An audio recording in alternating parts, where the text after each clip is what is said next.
The Jatil coalition prided itself on its rapid conquest doctrine. For centuries, they had crushed countless species under the weight of superior plasma weaponry, gravitic warships, and emotionless strategy.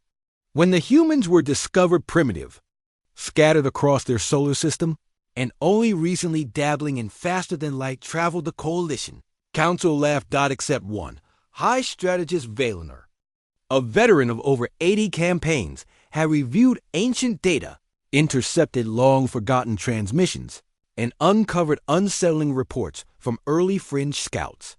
Never strike first against humans. One report warned escape won't be an option. It had been flagged as corrupted data. Valinor remembered the council mocking him when he tried to raise concerns. Fear based on scattered myths, they said. But now, as he stood aboard the command bridge of the Zerel Dominion, gazing at the glowing blue planet labeled Sol 3, he felt that same cold warning crawling back into his thoughts. The invasion began with synchronized orbital strikes, kinetic rods dropped on military installations, communication hubs, and orbital relays. Earth's defense satellites were neutralized in seconds. But then ... nothing. No surrender. No transmissions. No retaliation. Just ... silence. Unusual, Commander Trask murmured, his long mandibles clicking. They do not panic. Valinor's instinct screamed. He had seen species collapse. He had seen some fight with desperation. But never had he seen one go silent. And the humans moved. The first counterstrike wasn't military. It was viral. Coalition ships started suffering from eye malfunctions, guidance system failures, and corrupted targeting data. On-board interface. Languages changed to cryptic Earth dialects, some in Shakespearean English, others in internet meme formats that drove translators insane. An admiral's warship began playing Rick Astley's Never Gonna Give You Up on loop, overriding all commands. It drifted into a gas giant, the crew still screaming. Valinor clenched his hands. They've hijacked our neural net relay. They weren't supposed to even understand our CUM protocols. Trask hissed.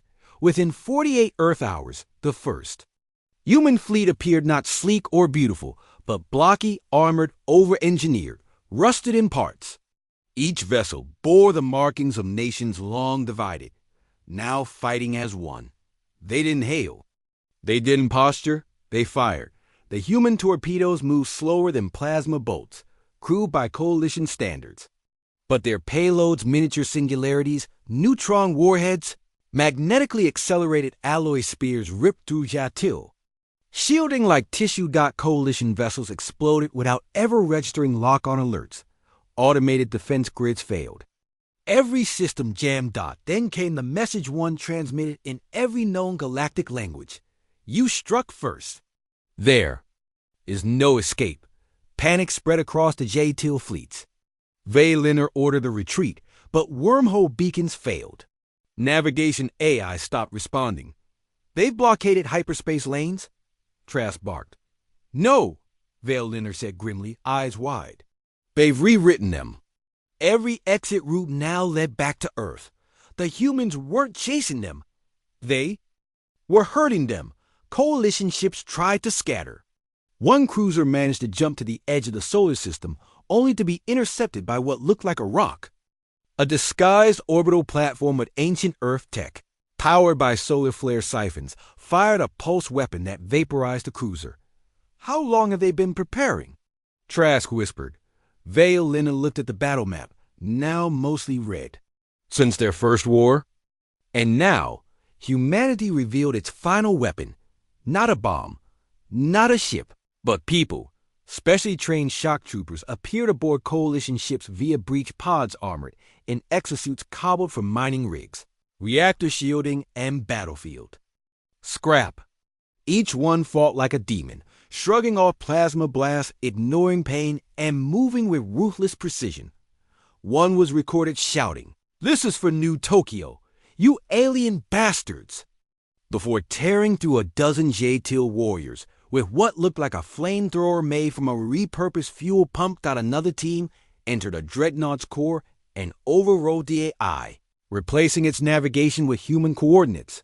Crash into flagship. And it did dot in the final hours.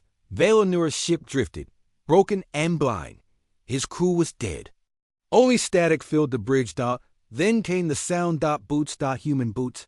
Through the shattered doors walked a single woman, scarred, armored. Her eyes tired yet focused. She held a crude rifle in one hand and a data pad in the other.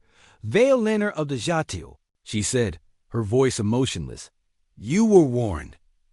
He coughed, wounded. Why didn't you negotiate? Why such brutality? She tilted her head. We used to be kind, peaceful, always offered dialogue. She tapped the pad. Dozens of coalition war crimes flashed across the screen. Earth colonies reduced to ash. Children's shelters targeted. Evacuation ships destroyed. Then you struck. First.